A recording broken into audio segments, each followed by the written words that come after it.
Рублевка – секретная территория лакшери, заповедник самых расточительных богачей и самых длинноногих красавиц столицы. Раззолоченный рай для избранных, оазис для тех, кто заработал на 10 жизней вперед. Рублевка диктует свои правила игры, и за все, что она дает, она требует расплаты. Чем наполняет свою жизнь те, кому нечего больше хотеть? Отчего рублевским женам приходится навсегда отказаться в обмен на немыслимую роскошь? И можно ли купить счастье за $1 миллион? Сегодня в тайной жизни миллионеров. Рублевские одиночки. Легко ли жить с мужчиной только из-за денег?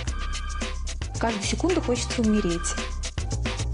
Как олигархи мстят возлюбленным, осмелившимся им перечить? Убийство, расторжение брака. Что делают рублевские жены, чтобы не оказаться после развода на улице? А я, наверное, более такая дальновидная дама. В общем, заключили мы брачный контракт. Почему бизнес-леди, у которых есть свои деньги, не торопятся замуж? Я вот честно не понимаю, когда там люди живут несколько лет, они там все делают вместе. И о каких мужьях мечтают девушки, давно привыкшие к роскоши? Счастье не в деньгах, а в их количестве, да, наверное?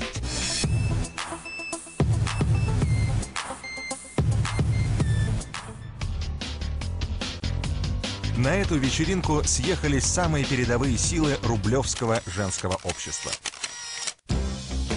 День рождения празднует светская львица и владелица гламурного журнала Анетес Рудман. Подружки и соседки по такому случаю надели все самое лучшее сразу. Ведь им предстоит много фотографироваться для светской хроники. Мои золотые. Поздравляю, красавица. Спасибо. Ты довольна, скажи? Да. Все шикарно, спасибо. Да. Спасибо. Муськи, садитесь на диван. Давайте сфоткаем. Приглашения рассылаются щедро и настоящим друзьям, и тем, кого не пригласить нельзя. Ну, у нас Ксюша Новикова, будет Рыжий, Григорьев Аполлонов, естественно. Там пару олигархов сидит. Просто день рождения с тостами, застольем и танцами – это вчерашний день. Нынче этим никого не удивить. Поэтому вечеринка будет концептуальной, с выдумкой. У нас сегодня вечер, праздник, день рождения в русском стиле. Поэтому у нас будут фольклорные различные ансамбли, аккордеонисты, дуэт аккордеонистов Любаня, у нас будут группа «Позитив», вот, у нас ряд людей, которые играют балалайчники. Вот.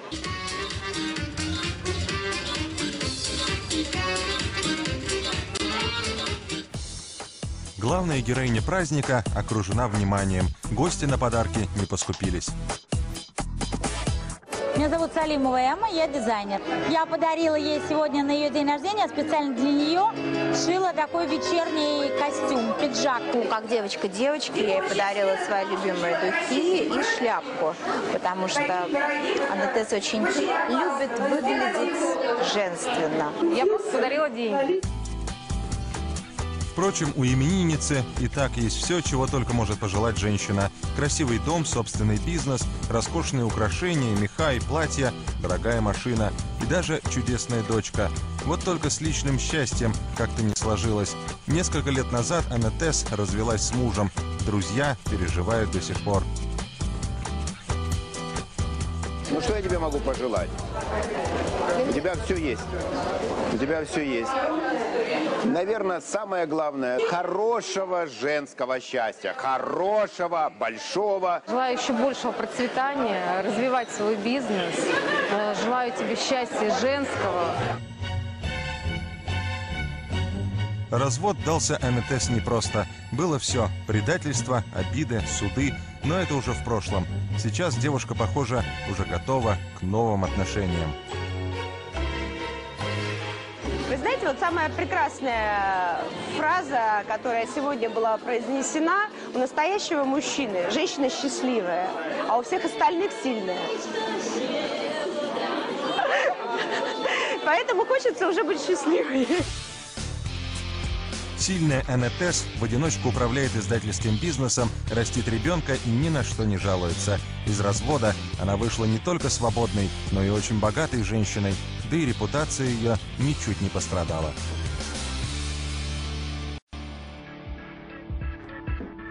А вот у певицы Алены Кравец за спиной не перестают шептаться. Светские сплетницы не смогли ей простить роман с женатым человеком и изрядно злорадствовали, когда он закончился разводом. Что я там чуть ли не с грудным ребенком увела мужа, вот, а там все такие бархатные и пушистые. Судьба в лице харизматичного и богатого бизнесмена Руслана настигла Алену в аэропорту, как в кино.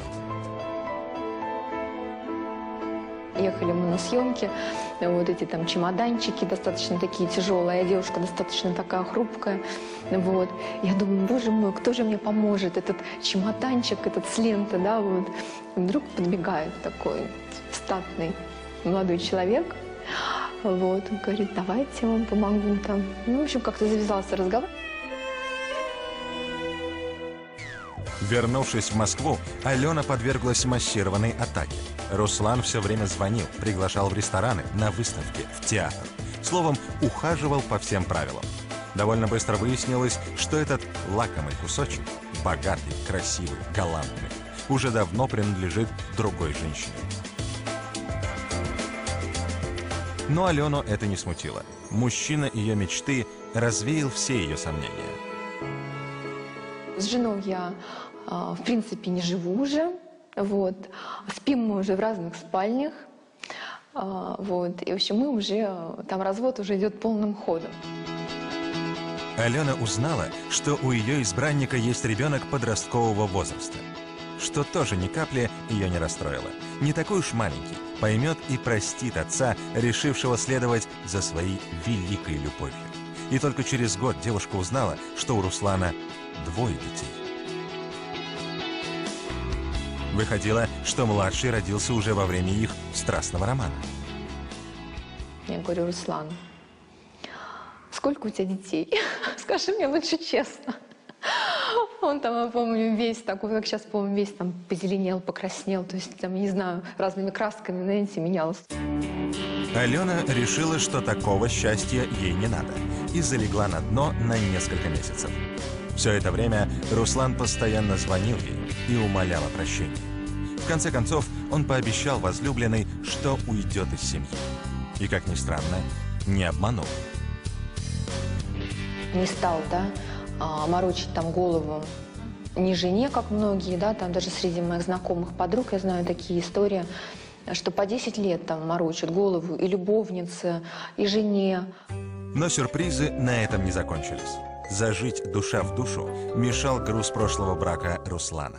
Бывшая жена, она очень жестко себя вела. Всякие тоже такие моменты были. Я хотела и расстаться. То есть я очень уставала от каких-то вот этих вот таких напрягов, да. Потом она любила манипулировать детьми. То детей я дам, то я детей не дам.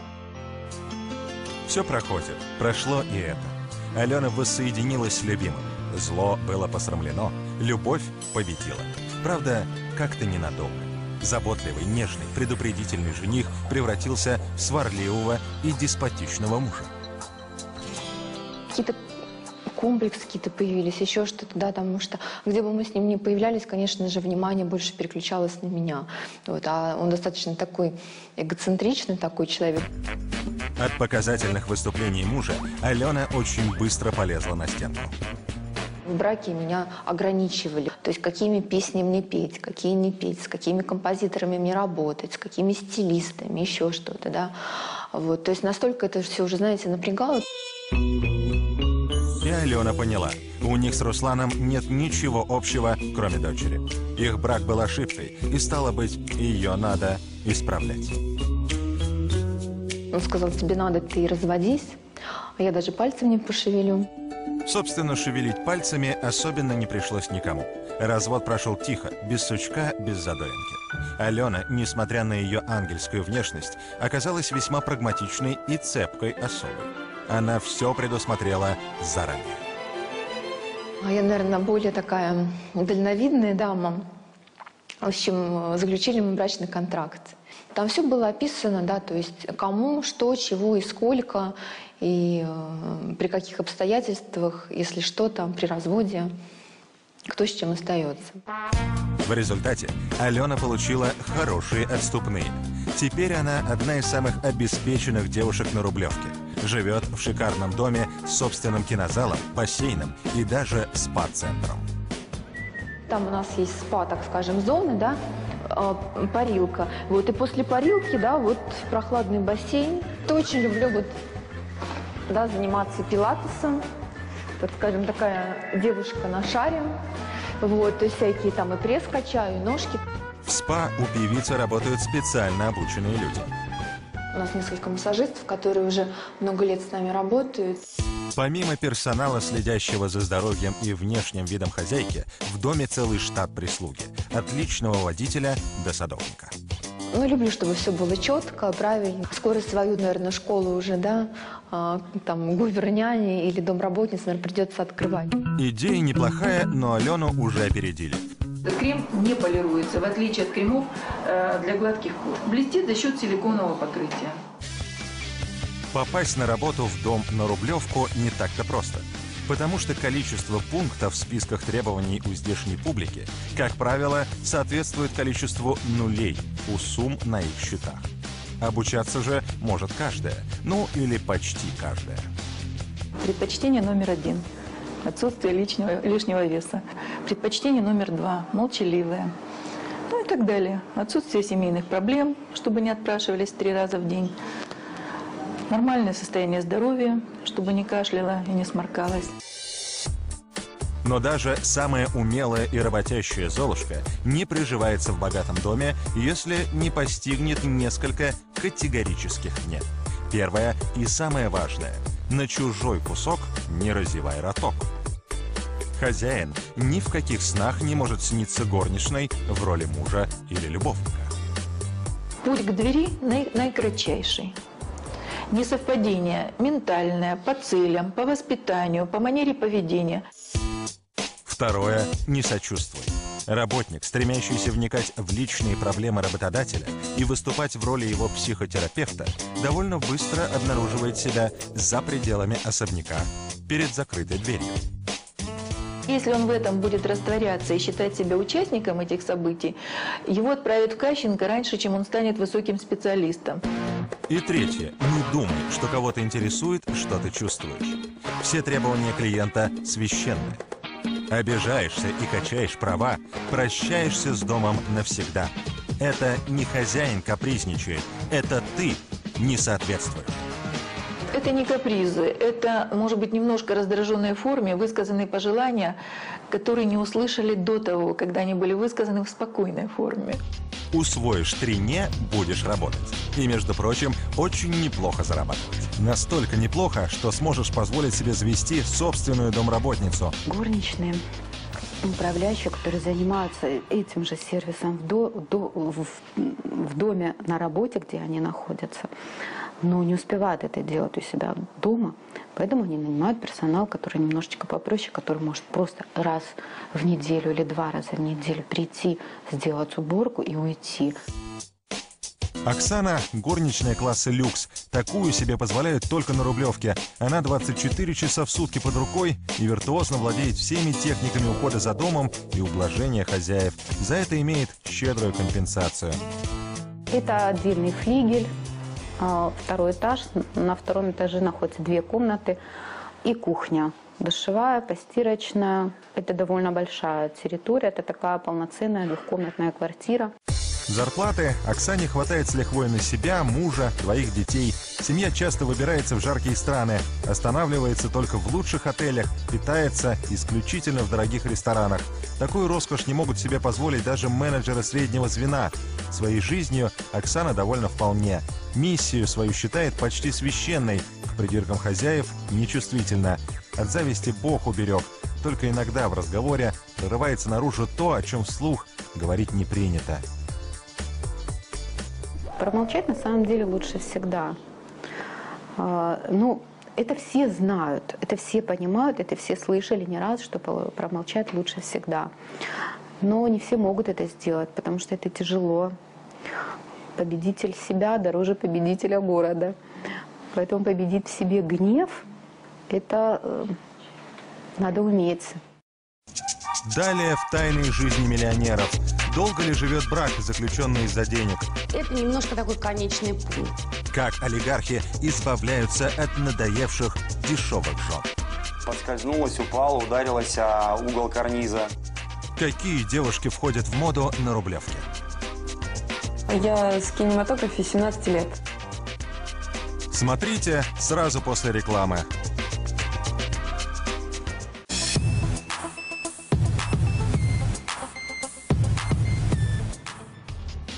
Рублевка кишит одинокими женщинами. Некоторые неудачно вышли замуж, зато удачно развелись, на всю жизнь освободившись от необходимости зарабатывать самостоятельно. Другие же, наоборот, приехали сюда за свой счет и активно ищут вторую половину в соседних коттеджных поселках. Иногда искать приходится долго. Сколько вы мне дадите? Ну, 27, может быть, даже меньше. Ну, хорошо, значит, я уже старше выгляжу. Нет, ну, мне чуть-чуть постарше. На самом деле, Анне Калашниковой скоро будет 30. Поддержание красоты она считает одним из важнейших в жизни женщины занятий.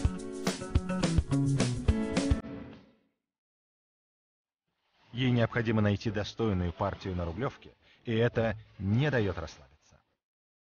Биоревитализация, вот это всеми любимое, да, всеми сложное слово, но очень хорошо работающая процедура, пилинги, всякие непростые уже, которые действуют на глубокие слои кожи, да, то есть подколы различных всяких препаратов. Кроме того, Анна актриса. Надеюсь, вы понимаете, что это очень серьезный разговор. Но это бред. Зачем убивать мне его? Я любила его. Тем более, что Леня говорил, что очень скоро у нас будет много денег. И мы должны пожениться. Мне-то это зачем? А почему я должен вам верить? Молодость и свежий вид пригодятся и на работе. Ведь именно она приносит ей хороший заработок и позволяет безбедно жить на Рублевке. В этом году вышла премьера фильма в рамках кинофестиваля московского, который Михаил Михалков делает. Полина, беги! Фильм называется продолжение фильма «Близкий враг 2», но под названием... Господи, как же она... Какое интересное название. Сейчас скажу. Пока еще жива, пока еще жива или что-то такое в этом духе. Чем-то таким в этом духе Анна занимается со школьной скамьи. Еще в ранней юности она решила, что будет сниматься в кино. И ради исполнения своей мечты даже окончила актерскую школу в Америке. Откуда привезла не только диплом и прекрасный английский, но и голливудские амбиции. Мне кажется, я смогла себя проявить по максимуму. Из кинематографа мне очень нравятся роли такого плана, как девушка Бонда. Пока сыграть подружку агенту 007 Анну не приглашали. Зато часто зовут на роли просто красавиц. Ну и друзья не забывают, работу подкидывают. Это роль в клипе. Вот мы с Сергеем Зверевым как-то вот дружили, потом на «Новой волне» поступило предложение от него. Я подумала, что мне было бы интересно оказаться в роли там. Получилась такая вот как раз-таки красивая, но там я не живая, я роль куклы. Давай я тебя раздену, чтобы одеть. Давай я тебя одену, чтобы раздеть все мои сантиметры. Скоро в Голливуд Анну позовет ее друг Стивен Сигал. Он обещал. А пока в ближайших планах у Анны и замужество. Правда, пока претендент на роль мужа не выбран. Но в общих чертах его портрет девушка себе уже набросала. Отступать от намеченного не намерена. Запросы высоки. И отсев будет жестким. Счастье не в деньгах, а в их количестве, да, наверное? Если у человека планка самореализации лежит в материальной плоскости, а таких полно как раз вот на Рублевке это водится, да. Это немножко такой конечный пункт. Это пункт к самоубийству, я бы сказала. Правда, позволить себе не только красивую, но еще и умную и социально активную жену могут пока не все. Ведь с такой женщиной нужно уметь ладить, а это затраты, энергия, время. Поэтому широкие мужские рублевские массы все еще проповедуют олд-стайл старых добрых 90-х. А если в голове пусто и говорить не о чем, то это как раз даже очень хорошо, что ты такая. Сидит компания мужчин возрастных, полысевших и уже обрюхатившихся с молодыми девушками за столом где-то в ресторане. Как правило, картина идентичная и раз от раза одна и та же. Девушки молчат, потому что разговаривать не о чем. Все разговоры вот здесь и вот здесь все. И, ну, еще сумки, да, ну и одежда. Взяв такую в жены, миллионер почти ничем не рискует. Надоест — выкинет, как сломанную куклу. Свистнет — она снова прибежит. Между собой рублевские богатеи называют таких женщин мясом. Относятся к ним соответственно. Если и женятся, то отводят им роль комнатных декоративных собачек. У нас все понятно. Ты будешь жить в золотой клетке по моим правилам, но у тебя будет все. Я с тобой буду всю жизнь. Я никогда не обижу ни тебя, ни детей. Но твое пространство находится вот здесь. Принимаешь правила? Добро пожаловать. Материальное давление, то есть ограничение в финансовых ресурсах, прекращение финансирования и просто аннулирование всех кредитных карт. Изъятие транспорта, ограничение в общении с подругами, с друзьями. И фактически женщина превращается в домашнюю затворницу, которую не упускают из дома. Именно такие девушки чаще всего оказываются после развода у разбитого корыта.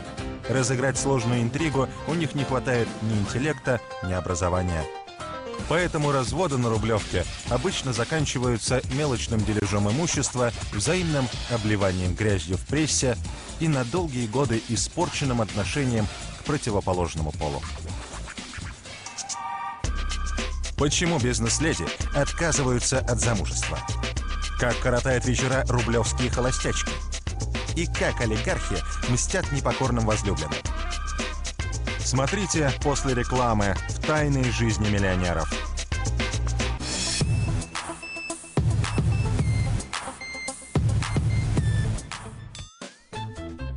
Генеральный директор крупной риэлторской фирмы Елизавета Некрасова слышала страшные истории о разводах от подружек, но сама в такую ловушку ни за что не попадется.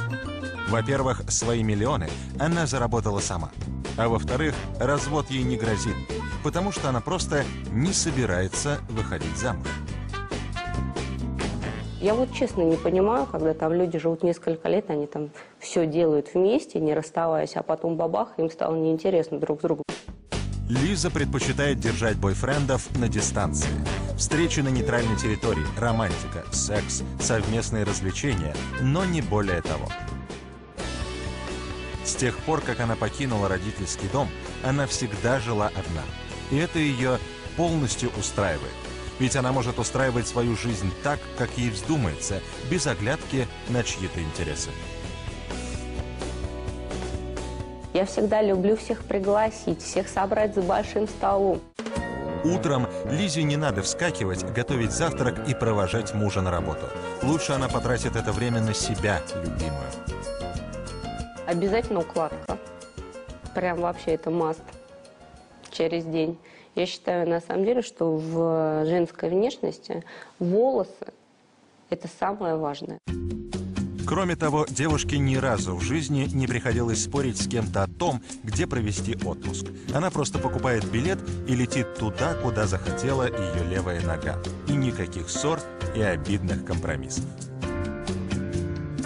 Я не сторонник такого овощного отдыха, то есть я не могу прилететь куда-то, залечь на пляж, провести там целый день. Я все-таки отдыхаю активно.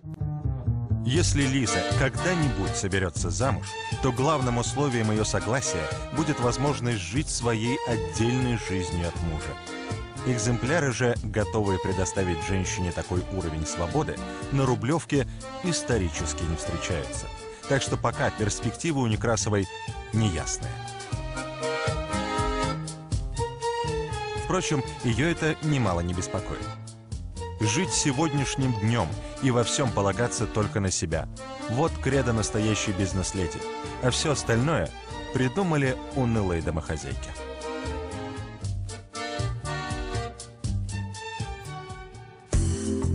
Вечер. В шикарный ресторан, где средний счет за ужин 5000 рублей на человека, слетелись красавицы со всей Рублевки. Сотни молодых ухоженных барышень дефилируют туда-сюда под звон бокалов и мелькание фотовспышек. От драгоценностей и брендов слепит глаза. Уважающая себя светская львица просто обязана посещать 3-5 таких вечеринок в неделю. Так как я еще не замужем, а могу себе позволить жить в роскоши. Мы стараемся баловать, когда только можем. Жизнь, она короткая, никто не знает, когда что, поэтому каждый день должен быть праздник. Купила новое платье, выгуляй его. Покажи приятельницам и подружкам, а потом убери в шкаф и больше никогда не надевай. Это моветон.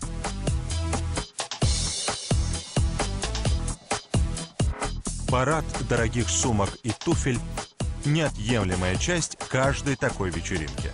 Фанат сумок. Без них жить не могу. Коллекционирую вне зависимости от того, в какой цене. И туфли, и сумки. Мне все равно, мне главное, чтобы количество. Дорогое шампанское, изысканные закуски, светские фотографы. Гуляй, пока молодая. Надо же как-то коротать вечера. Да и где еще можно познакомиться с подходящим мужчиной, как не на такой вечеринке? Сейчас в современном мире очень тяжело, конечно, одной как-то себя содержать. Но было бы, конечно, неплохо, если молодой человек делал приятные подарки. Все рублевские тусовщицы знают места охоты как свои 5 пальцев. Рестораны, клубы, где водятся мальчики, способные содержать их на уровне, к которому они привыкли. Впрочем, иногда богатенькие девочки находят себе пару в самых неожиданных местах. И это приводит к неожиданным последствиям. Мы с ним познакомились на Фейсбуке. Он мне писал по 30 сообщений в день.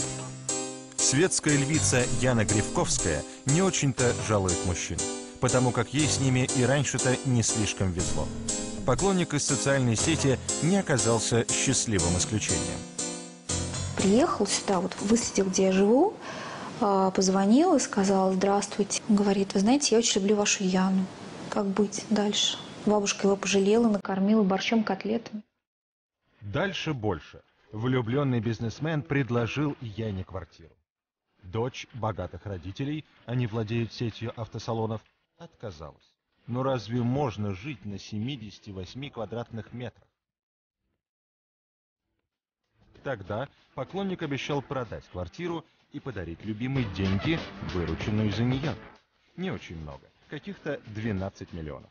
Яна не отказалась. Мелочь ведь. Почему бы не принять подарок? Он приезжает сюда, говорит: ну что, давай, говорит, жить вместе, делать ребенка. Мы уже по-другому разговаривают. Это, говорит, как думала, ты заберешь у меня там сколько, 12 миллионов 500 или 700? 12 миллионов 700 заберешь и будешь типа дальше гулять. Обиженная товарно-денежным отношением к своей персоне, Яна вернула деньги обратно. А через пару дней, когда она отдыхала в очередном ресторане, ей сообщили, что в ее особняке пожар. Что было, это был какой-то кошмар, это был ад, это был какой-то ужас, тут было все вот просто, вот обломки такие страшные, вот все такое черное. Кроме этого, сгорели 2 элитные машины. Злоумышленников так и не нашли. Впрочем, их особенно и не искали. Гривковская же уверена, это дело рук ее бывшего поклонника из социальной сети. Так он отомстил ей за отказ. То есть он не отрицал это ни в коем случае, ни одного дня своей жизни. Он и смс там присылал. Там типа, вот ты будешь гореть в машинах, и твои там волосы будут там в пламени. Произошедшее сильно расстроило Яну. Впрочем, миллионы и автомобили – дело наживное. Такие проблемы красавицу как раз никогда не волновали. Опечалило другое. Я после этого теперь начала мужчин бояться. Мы с подружками раньше думали, что мы мужчин просто таких едим на завтрак. А оказалось то, что бывают люди совсем непредсказуемые. Меня это очень сильно напугало, и я сейчас предпочитаю вообще ни с кем не общаться. В Янином мире подарки за 12 миллионов не являются чем-то из ряда вон выходящим. Девушки вроде нее спокойно принимают их и не чувствуют себя ничем обязанными дарителю. Но вопрос на самом деле не в подарке, а в его стоимости. Будь предложение пощедрее, Яна бы 10 раз подумала, от чего мужчина потребует взамен. Купля-продажа – наиболее популярная модель взаимоотношений в ее кругу. И Яне это хорошо известно. Купит машину, там, квартиру, все, но это ничего не приносит счастья.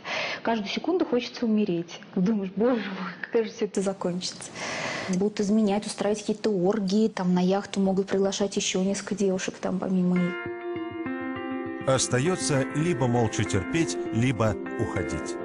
Многие женщины, побывавшие замужем за богачами, навсегда получают прививку от брака, потому что с обычными мужчинами жить уже не могут. У меня сформирован такой образ жизни, такой уровень жизни. Для того, чтобы это поддерживать, это не сможет поддерживать человек, например, вот среднестатистический, да, там с какой-то вот средней заработной платой.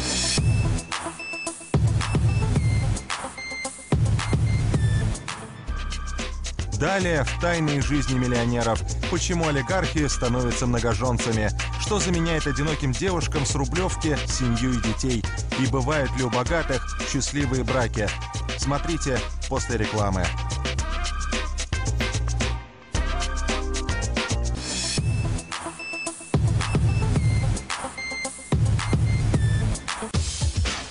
Ангельское терпение и готовность молча глотать все обиды и оскорбления ради поддержания ставшего привычным образа жизни вовсе не гарантирует сохранность брака, основанного на денежной выгоде.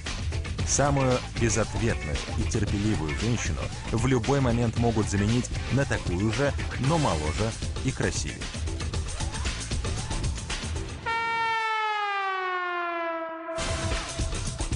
Это происходит в каждом втором подобном браке.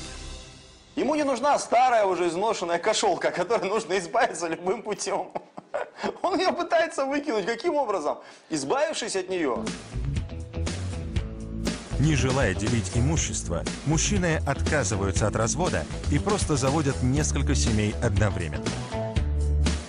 Как правило, жены прекрасно знают друг о друге. Иногда многоженцы выселяют своих любовниц по соседству, чтобы не тратить время на поездки.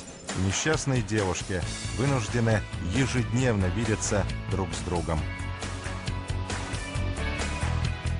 Тёлка неплохая, к тому же беременная. Ну, жить с ребенком где-то надо.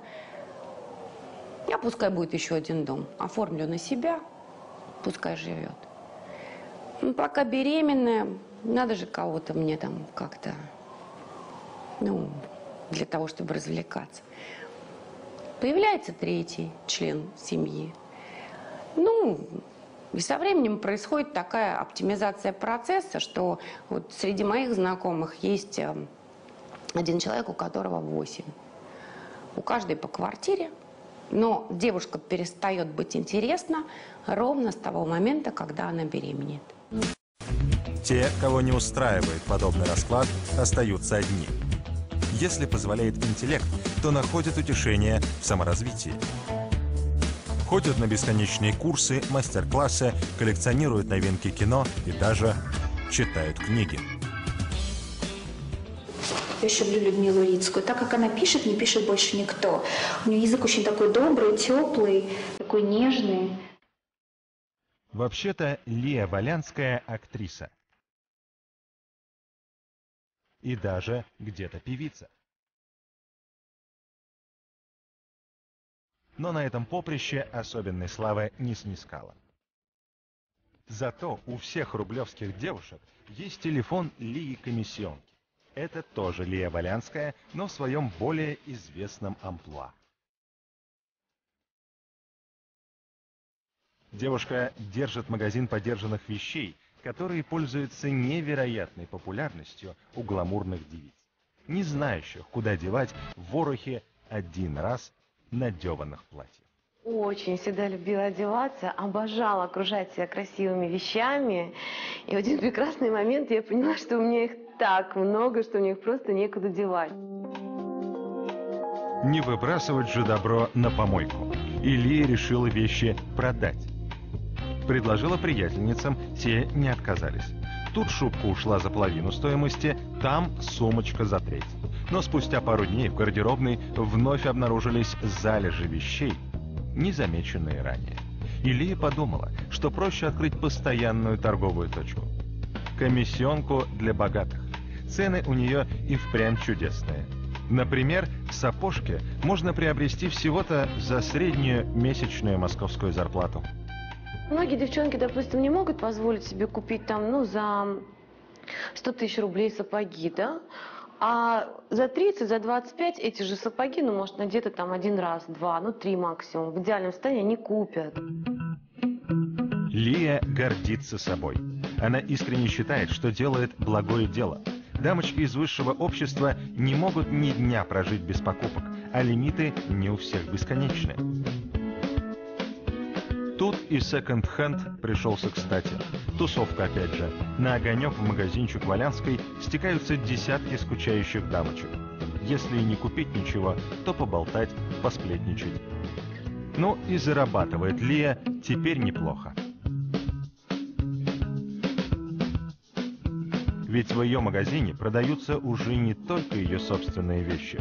Сюда везут все, что не нужно со всей Рублевки. Копеечка к копеечке, вот и заработок. Лишним не будет. Тем более, что Лия в разводе. Деньги любят счет. И я тоже люблю этот счет.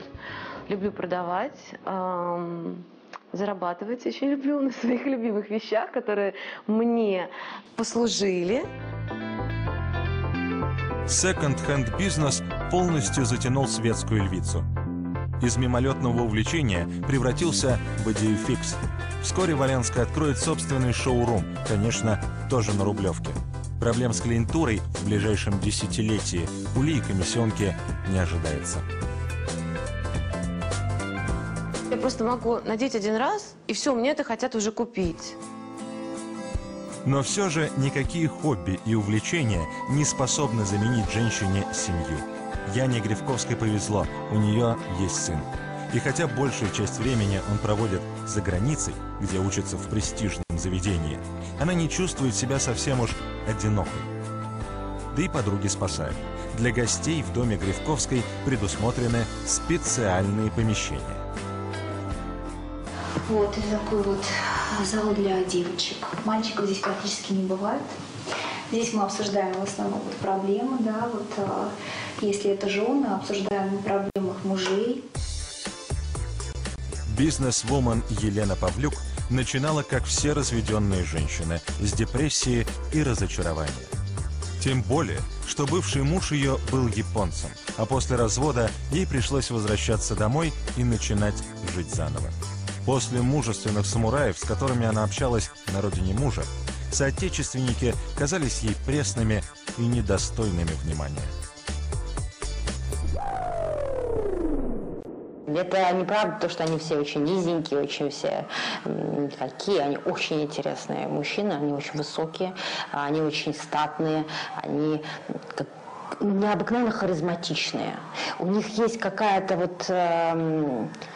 как говорят, есть голубая кровь. Мне кажется, во многих японцев она течет. Елена была сыта по горло первым браком и даже не задумывалась о том, чтобы выйти замуж повторно.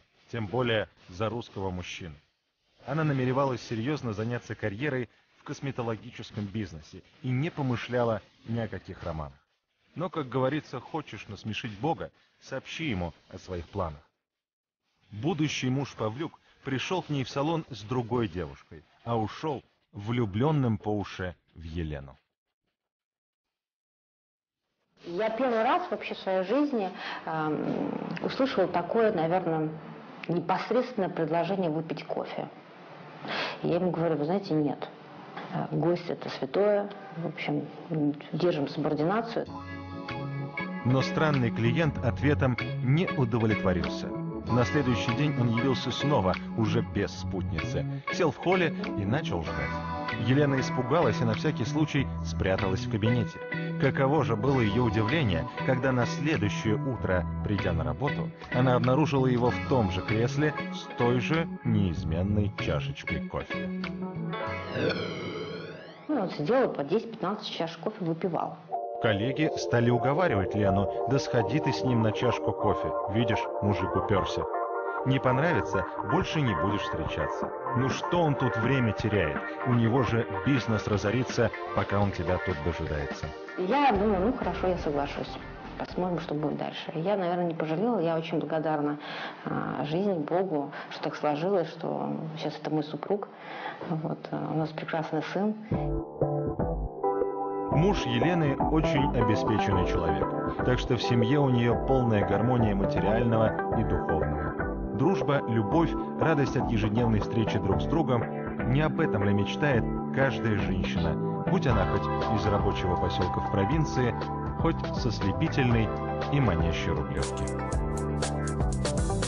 Далее в тайной жизни миллионеров. Почему олигархи не интересуются девушками из простых семей? Будет ли этому человеку комфортно? Чего нельзя заказывать в ресторане на свидании с богачом? Дорогая бутылка вина. И может ли журналистка покорить сердце миллионера? Удивительно приятный вечер, я не ожидала даже. Смотрите после рекламы.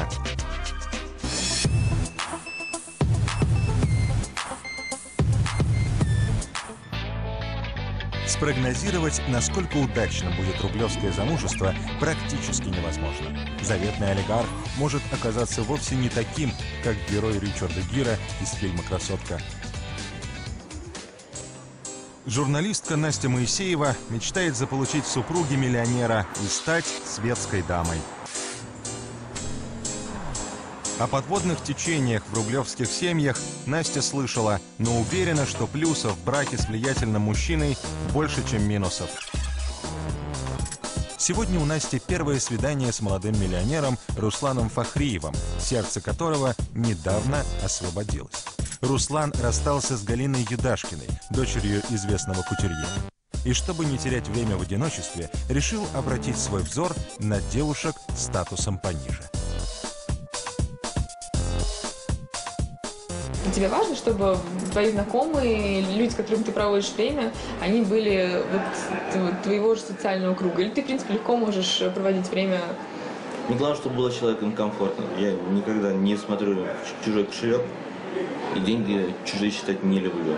Просто тут вопрос в другом, то, что будет ли этому человеку комфортно. Да, не каждой простой девушке под силу привлечь внимание искушенного богатого мужчины. В выборе спутницы такие кандидаты, как правило, бескомпромиссны. И если девушка не одета с иголочки, зажата в общении и не знает, как себя подать, олигарх пройдет мимо. Можно, конечно, остановиться, оценить потенциал, объем работы и сдать девушку в салон красоты и на расправу стилисту. Но такие инвестиции Руслан считает рискованными. Слишком мала вероятность, что финансовые вложения себя оправдают.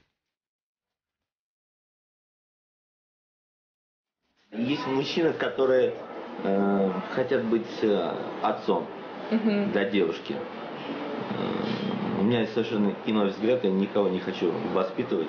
Если я встречу человека, мне понравился именно Аким, я не хочу его переделывать. Смысл, я встречу ту, которая мне будет нравиться с первой минуты до последней. Может, это кого-то удивит, но миллионеры часто отмечают для себя, что заказывает их спутница в ресторане. И делают соответствующие выводы. Естественно, я обращаю внимание на то, что заказывает девушка, и бутылка вина, дорогая бутылка вина, или самое дорогое блюдо из меню. Если честно, я считаю это ненормальным. То есть девушка уже изначально себя ставит в то положение, то, что она не рассчитывает меня увидеть в следующий раз, а хочет просто выпить самого дорогого вина, съесть самое дорогое блюдо из меню. Чтобы не смутить миллионера на первом свидании, девушке следует быть сдержаннее в выборе позиции меню, советует Руслан. Зеленый чай, салат, десерт, бокал вина, еще один десерт, ну еще один бокал вина. Ну, если захочет, еще и третий бокал вина. Ну, если в нее влезет четвертый, то пусть пьет, пожалуйста. Главное, чтобы она потом встала из стола спокойно. А мне не пришлось ее тащить до дома. Настя Моисеева в кафе заказала только кофе и этим увеличила свои шансы на вторую встречу с бизнесменом. Но захочет ли Руслан пригласить Настю на свидание еще раз? Мужчины-олигархи уверены, что женщин, достойных быть с ними, не так уж и много. Я даже сам не знаю, где я могу познакомиться с девушкой. Для мужчин это тоже большая проблема. Кстати, да. Причем для многих. Олигархи считают, что для самолюбия важнее чего-то добиться, а не засветиться в модной тусовке или попасть в элитный клуб. Но 90% девушек не желают слышать неудобной правды. Они все так же уверены, что самый быстрый и верный путь в дом миллионера – это всеми правдами и неправдами втиснуться в высшее общество. Но вот мужчины не боятся этого, то что какие-то женщины просто ставят целью, как бы вот извне попасть в вот это вот обеспеченное общество. Это обеспеченное общество никаких дивидендов им не даст. У занятых миллионеров слишком мало времени. Через полчаса первое свидание молодой журналистки Насти Моисеевой и бизнесмена Руслана Фахриева подошло к концу. Самое время поинтересоваться у Руслана, удалось ли Насте заинтересовать его. С первой встречи и свидания непонятно, какой, значит, человек до конца. Тут необходимо 2-3, может быть, больше. Пока она больше пыталась узнать обо мне. Я думаю, что она бы его больше узнала, чем я. Девушка не скрывает. Парень произвел на нее самое приятное впечатление. В отличие от него самого. Безо всяких «но». Я не ожидала даже, что с Русланом будет так интересно и так искренне, мне кажется, мы пообщались. Очень приятно.